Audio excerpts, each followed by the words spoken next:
अब देखो मैसूर हम पढ़ रहे थे, ठीक है। अब ध्यान दीजिए यहाँ पे सभी लोग। कल हमने देखा था कि मैसूर राज्य कहाँ से आता है ना। तो इसके लिए हमने थोड़ा सा पृष्ठभूमि देखा था मध्यकालीन भारत के इतिहास का, है ना। मतलब 1565 के तालिकोटा के युद्ध को हमने देखा, है ना। मतलब हमने 16वीं शताब्दी की जो बातें थी उसको समझ लिया। अब हमें 18वीं शताब्दी में जाना है और मैसूर राज्य के बारे में पढ़ना है और इसके कौन संस्थापक हुआ, कौन शासक हुआ और इस मैसूर पर अंग्रेजों का कैसे आधिपत्य स्थापित हुआ, वो सारी कहानी आज खत्म हो जाएगी, ठीक है।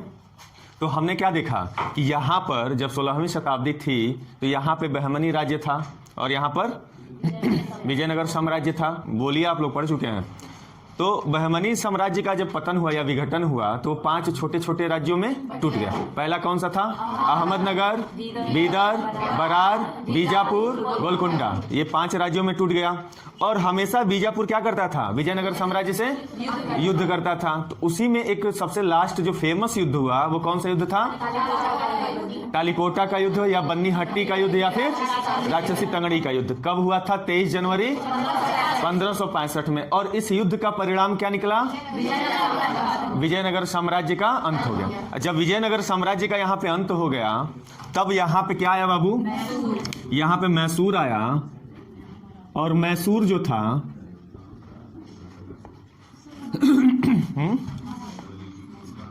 ये मैसूर हो गया। और ये पार्ट किसका था? मराठे थे यहाँ पे, ठीक है। यहाँ पे कौन था? हैदराबाद। और यहाँ पे कौन था? मद्रास था। और यहाँ पे कौन थे? अंग्रेज थे। और यहाँ पे छोटे छोटे स्टेट थे। यहाँ तक की कहानी हो गई थी। और ये भी बताया था मैंने कि जो मैसूर स्टेट बना तब यहाँ पे जो जिस वंश का शासन हो उस वंश का नाम क्या था? वडेयार वंश, तो या फिर वोडेयार वंश, ठीक है। वडेयार वंश का जो अंतिम शासक था उसका क्या नाम था? चिक्का कृष्णराज वडेयार द्वितीय था। और वह एक अयोग्य शासक था, इसलिए उसकी जो सत्ता थी उसको कौन संभाल के रखता था?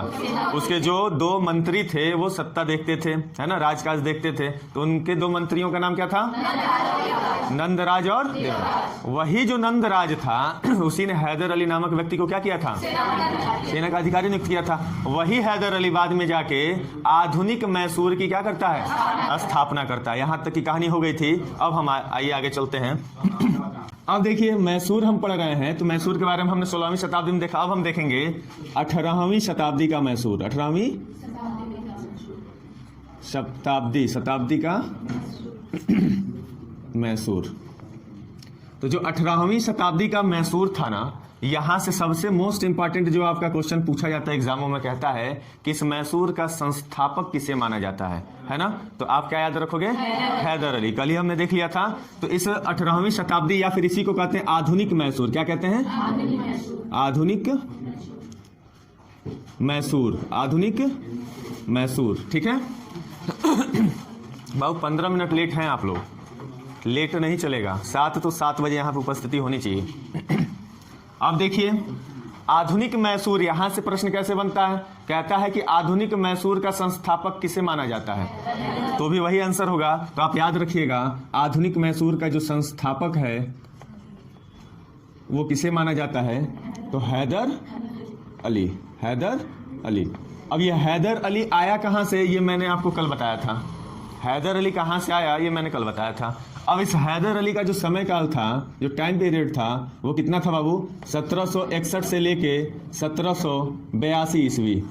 कितना था बाबू? 1761 से लेकर 1782 ईस्वी। क्लियर हो गई बात? अब ये जब हैदर अली मैसूर का संस्थापक बनता है, स्थापना करता है, तो यहाँ पे इसके अगल बगल में जो लोग थे, जैसे जो स्टेट थे, मराठे थे, हैदराबाद था, अंग्रेज था, ठीक है। तो ये आपस में ही युद्ध करते थे, आपस में ही लड़ते थे, ठीक है।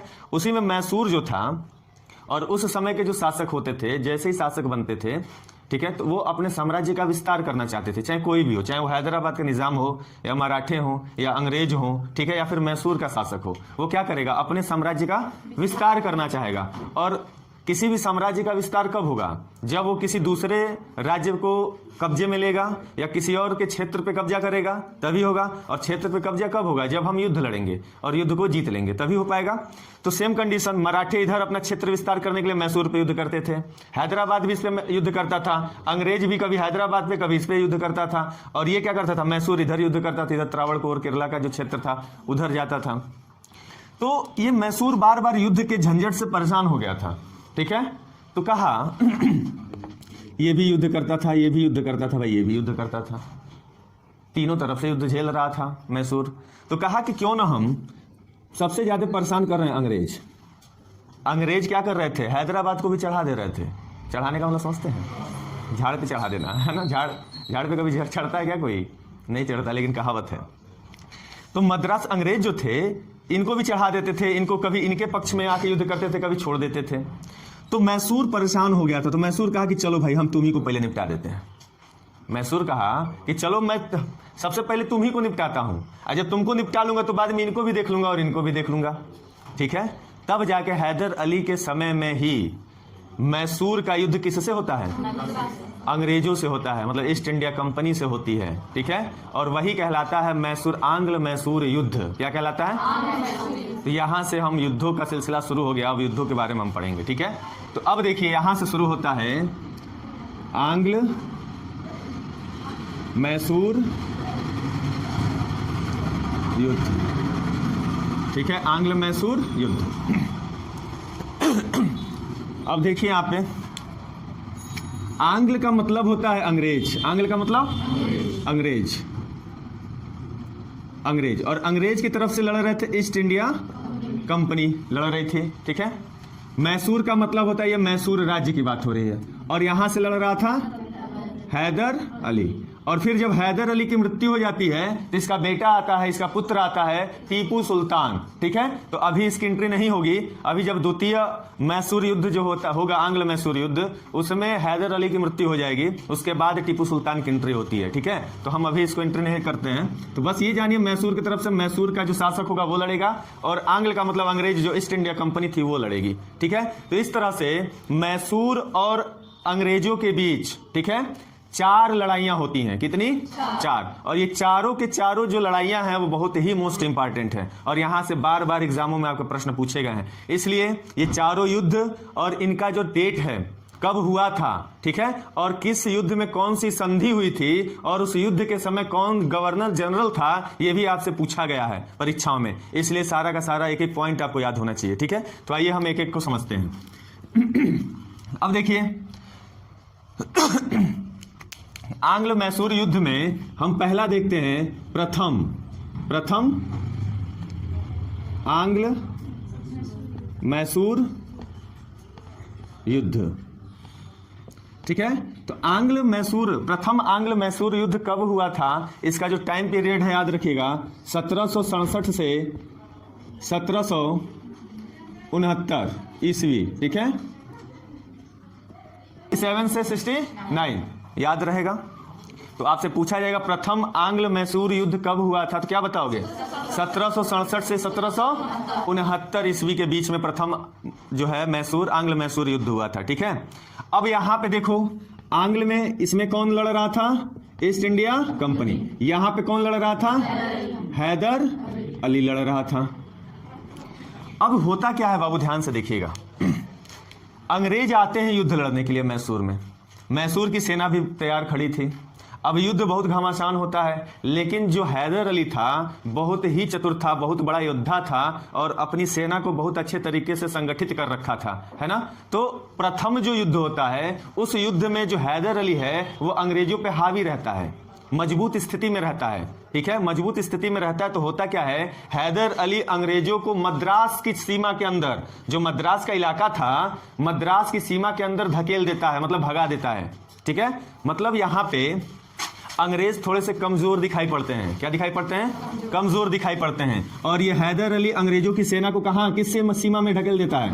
मद्रास की सीमा क्षेत्र में पहुंचा देता है। तो अंग्रेजों का एक फंडा था बाबू, ध्यान से समझिएगा। अंग्रेजों का एक फंडा था कि जब भी वो युद्ध हारते थे ना, या फिर उनको लगता था कि ज्यादा हानि होने वाली है हमारी, तो वो संधि कर लेते थे। क्या कर लेते थे? बड़ा होशियार थे सब, देखते थे कि हमारी ज्यादा क्षति होगी, ज्यादा नुकसान उठाना पड़ेगा, या फिर हम आगे चल के हार सकते हैं, तो क्या करते थे वो संधि कर लेते थे और संधि के माध्यम से युद्ध को टाल देते थे। ठीक है, अंग्रेज।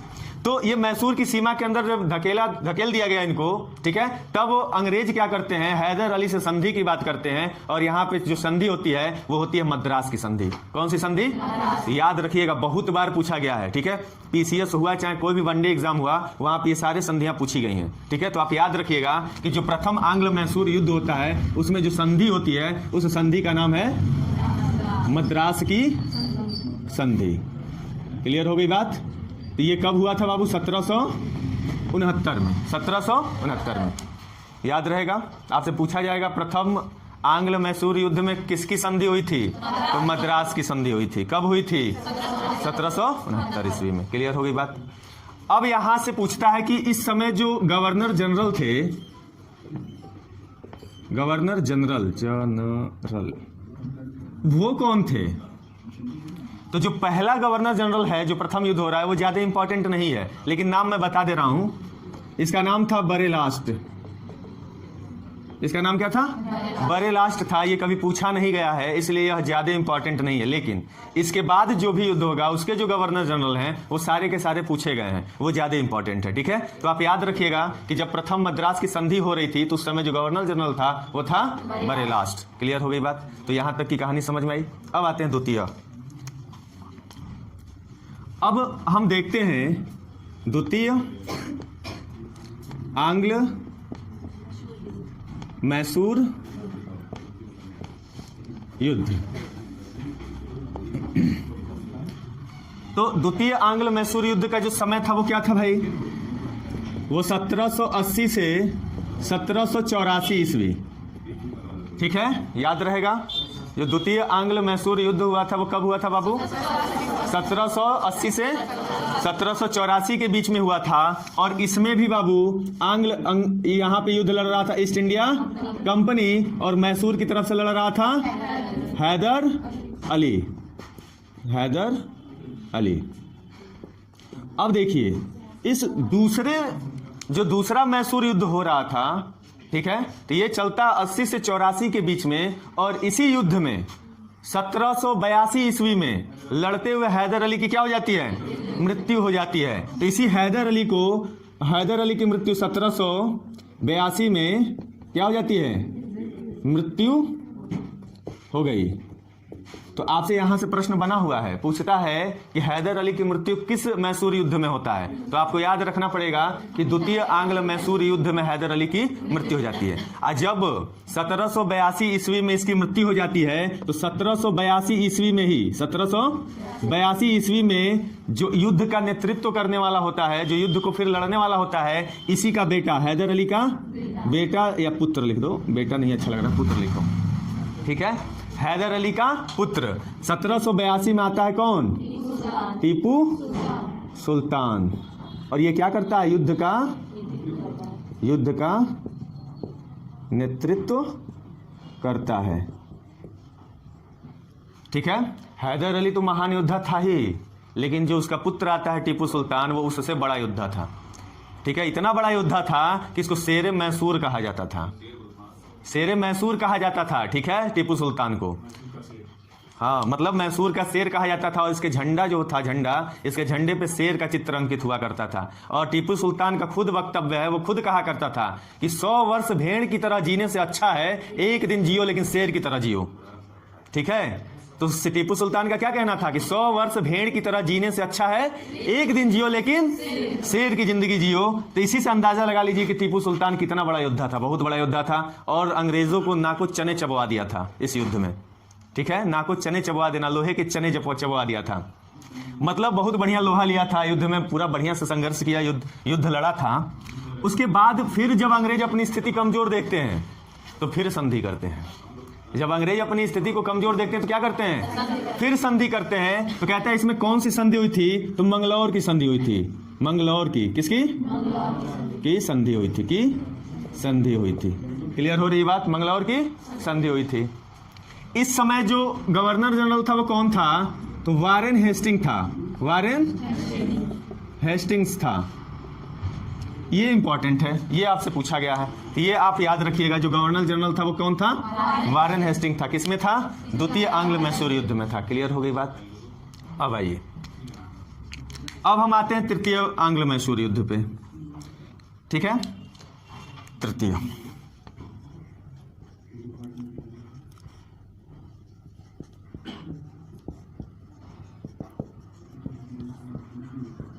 इसका युद्ध टाइम पीरियड क्या था भाई? 1790 से 1792, 1790 से 1792 ईस्वी इसका समय काल था। ठीक है, और तृतीय आंग्ल मैसूर युद्ध में यहां पे लड़ रहे थे ईस्ट इंडिया कंपनी की सेना लड़ रही थी। अब मैसूर से कौन लड़ रहा था? टीपू सुल्तान। टीपू सुल्तान लड़ रहा था। ठीक है, अब देखिए, अब जो तीसरा आंग्ल मैसूर होता है ना युद्ध, यहाँ पे अंग्रेज भारी तैयारी से, भारी सेना लेकर और बहुत अधिक तैयारी के साथ पहुंचते हैं युद्ध लड़ने के लिए। टीपू सुल्तान भी युद्ध लड़ता है, बहुत घमासान युद्ध होता है, लेकिन इस युद्ध में टीपू सुल्तान लगभग पराजित हो जाता है। क्या हो जाता है?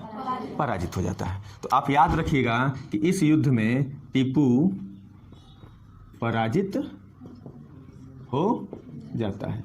और जब पराजित हो जाता है तो यहाँ पे एक संधि होती है।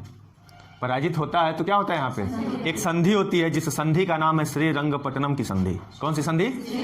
और श्रीरंगपट्टनम जो थी वो मैसूर की राजधानी थी। श्रीरंगपट्टनम क्या थी बाबू? राजधानी। तो राजधानी क्या थी? श्रीरंगपट्टनम। तो आप यहाँ याद रखिएगा, इस राजधानी में एक संधि होती है, जिस संधि का नाम था श्रीरंगपट्टनम की संधि।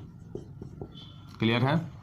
तो श्रीरंगपट्टनम की संधि होती है। टीपू पराजित हो जाता है, और जब पराजित हो जाता है तो ध्यान दीजिएगा, अभी भी पूरी तरह से पराजित नहीं होता है, अर्ध पराजित होता है, आधा पराजित होता है, आधा हारता है।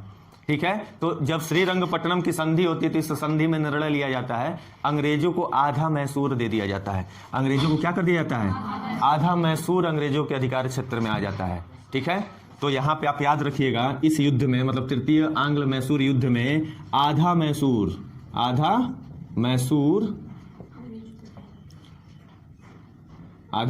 अंग्रेजों के अधिकार में आ जाता है, अधिकार क्षेत्र में आ जाता है। ठीक है, फिर तीसरा पॉइंट यहाँ पे देखो, अब आधा मैसूर तो आ गया इनके अधिकार क्षेत्र में, लेकिन फिर जो अंग्रेज थे ना वो बहुत होशियार थे। वो जो युद्ध में हानि हुई होती थी, उनकी जो भी क्षति हुई होती थी, उस क्षति की भरपाई करते थे सामने वाले से। ठीक है, तो कहे अंग्रेज कि हमें युद्ध में हमारी सेना इतनी मरी है और इतना ज्यादा, इतने धन की क्षति हुई है, तो इस क्षति की पूर्ति कौन करेगा? तो सामने वाला व्यक्ति करेगा, जो सामने वाला लड़ रहा था उससे हम लेंगे। तो ठीक है, तो अंग्रेज क्या किए, मैसूर पे क्षति का पैसा वसूल, क्या बोलते हैं उसको, हर्जाना। क्या लगा दिया? हर्जाना। तो हर्जाने के रूप में पैसा लेने लगे। तो वो पैसा क्या था, कितना था? इन्होंने कहा कि हमें जितनी हानि हुई है, क्षति हुई है, आप हमें हर्जाने के रूप में 3 करोड़ रुपए देंगे। अब सोचिए, 18वीं शताब्दी में 3 करोड़ का मतलब बहुत अधिक धन हुआ। 3 करोड़ का मतलब बहुत अधिक धन हुआ। अभी हम लोगों के समय में अठन्नी चवन्नी चलता था। कितने लोग चवन्नी देखे हैं? चलाए हैं, खाए हैं खरीद के।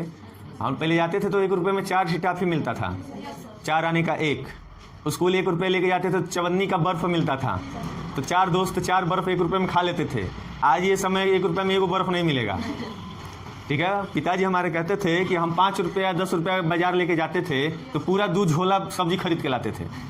आज 1 रुपया लेके जाओ, एक झोरा का उसका कोना भी नहीं भरेगा ना। क्यों? उस समय 3 करोड़ का महत्व बहुत ज्यादा था। तो यहाँ पे हर्जाने के रूप में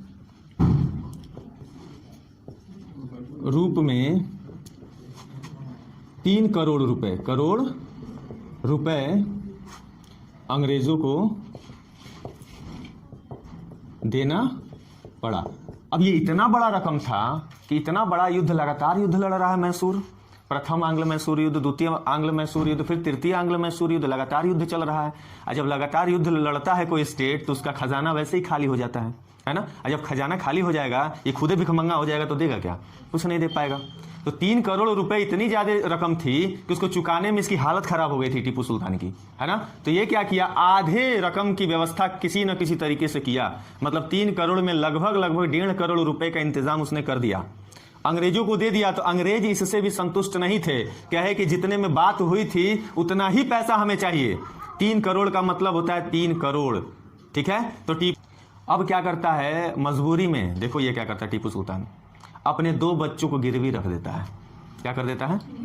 अपने 2 बच्चों को गिरवी रख देता है। तो आधा पैसा देता है और आधे पैसे के साथ साथ क्या करता है बाबू, 2 बच्चों को किसके पास, 2 बच्चों को गिरवी रख देता है, गिरवी रख देता है। क्लियर हो गई बात। तो इस तरह से ये श्रीरंगपट्टनम की संधि। और यहाँ पे जो वायसराय था कौन था भाई, देखिए वायसराय, गवर्नर जनरल ना, गवर्नर जनरल कौन था, जनरल। तो यहाँ पे था भाई वारेन हेस्टिंग के बाद कौन आया था, कॉर्नवालिस। कौन आया था, लॉर्ड कॉर्नवालिस। तो लिख लीजिएगा लॉर्ड कॉर्नवालिस। ये पूछा गया है ये भी, ठीक है। तो 3 थी, आप लिख लीजिए पहले, उसके बाद हम लोग चतुर्थ आंग्ल मैसूर युद्ध को देखेंगे। एनर्जी है ना आप लोगों के पास? चलिए सबको बोलना पड़ेगा, बोलिएगा ना, रेडी हैं? अरे भाई आपको भी युद्ध लड़ना है, ठीक है। चलिए बताओ, आधुनिक मैसूर का संस्थापक किसे माना जाता है? तेज बोलो, कितने से कितने सन में? और मैसूर की राजधानी कौन थी? श्रीरंगपट्टनम। आंग्ल मैसूर युद्ध कितना हुआ था? 4। प्रथम आंग्ल मैसूर युद्ध सन बताओ। इसमें संधि कौन सी हुई थी? इसमें गवर्नर जनरल कौन था? बरेलास्ट। क्या था? बरेलास्ट। द्वितीय आंग्ल मैसूर युद्ध कब हुआ था? इसमें कौन सी संधि? अंकिता बोलो। गवर्नर जनरल कौन था? Warren Hasting. तृतीय कब हुआ था? कौन सी संधि? Governor general. और इस तीसरे आंग्ल मैसूर युद्ध में क्या हुआ था? और हर जाने के रूप में। क्लियर हो गई बात। अब आइए हम लोग चलते हैं चतुर्थ पे। मिटा दूं? नीचे वाला नहीं मिटाऊंगा, लिखिए।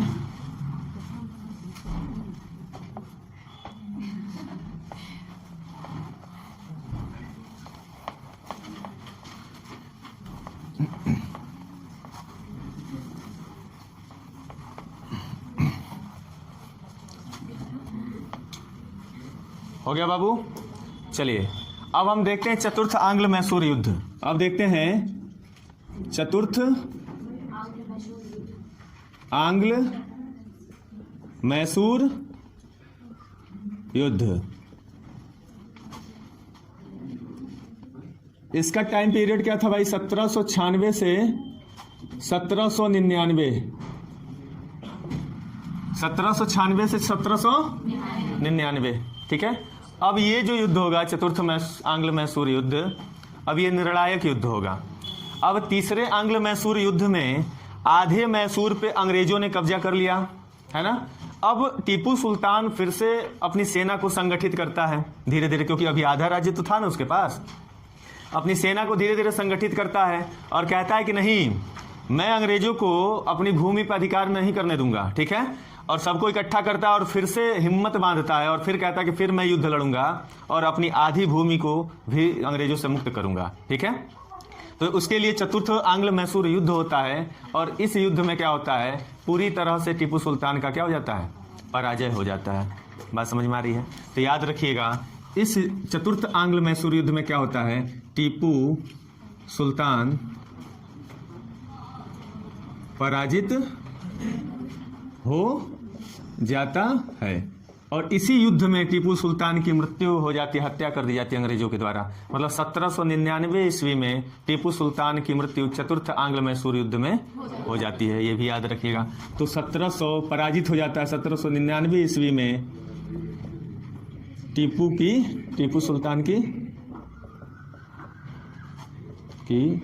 मृत्यु हो जाती है, हो जाती है। तो 1799 ईस्वी में टीपू सुल्तान की क्या हो जाती है? मृत्यु हो जाती है। और जब राजा ही मर जाएगा तो युद्ध क्या हो गया?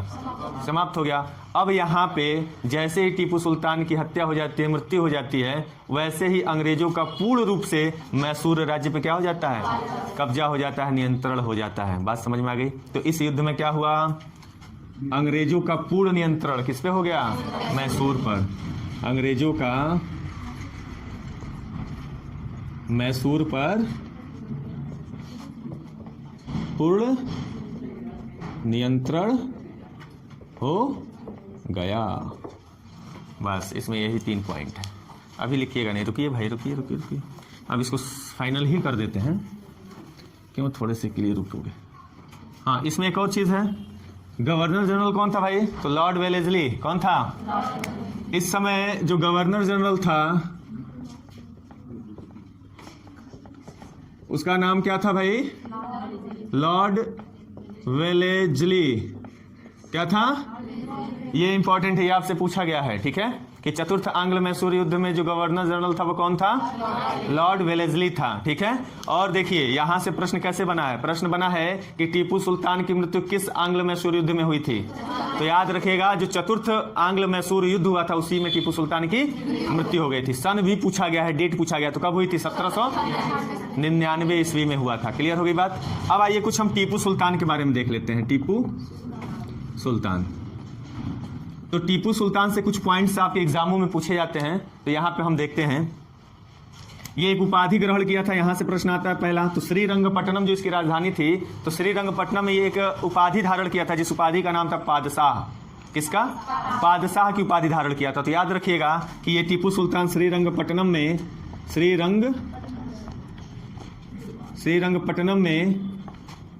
पादशाह की उपाधि धारण किया था। क्लियर हो गई बात?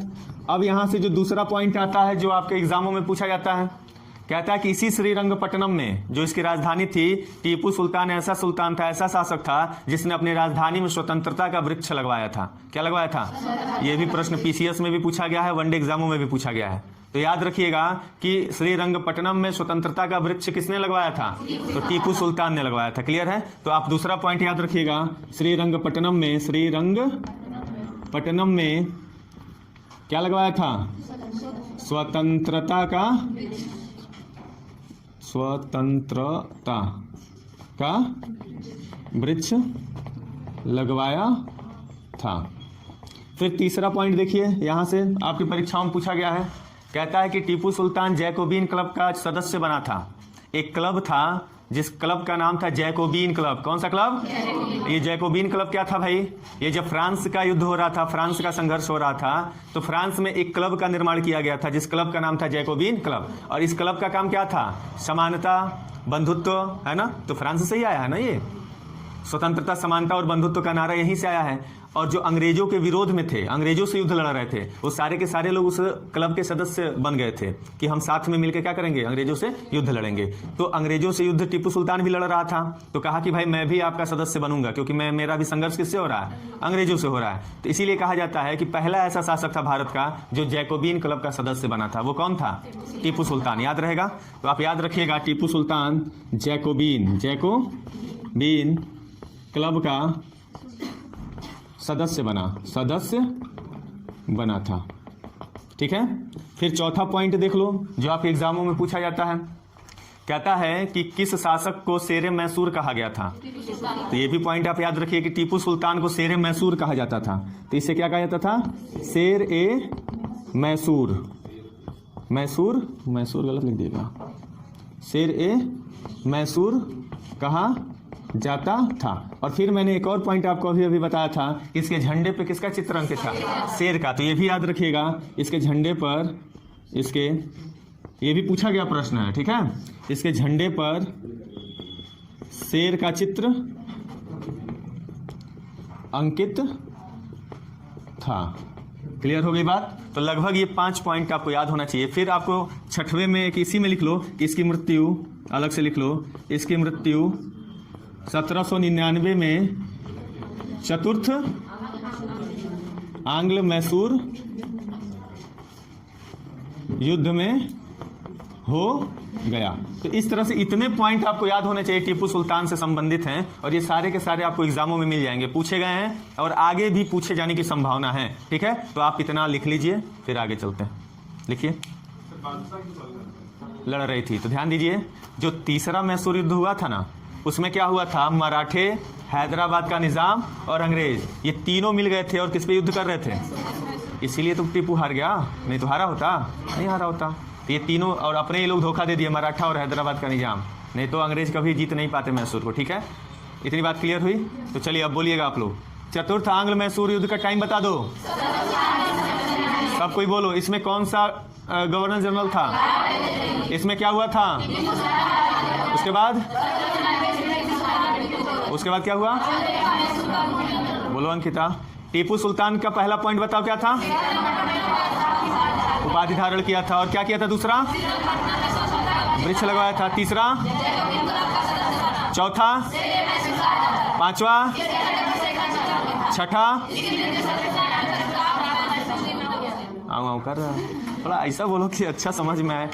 इतनी बात क्लियर हुई, तो आपका यह चैप्टर मैसूर खत्म हुआ। अब कल हम लोग मिलेंगे नए चैप्टर के साथ। ठीक है, एक और पढ़ा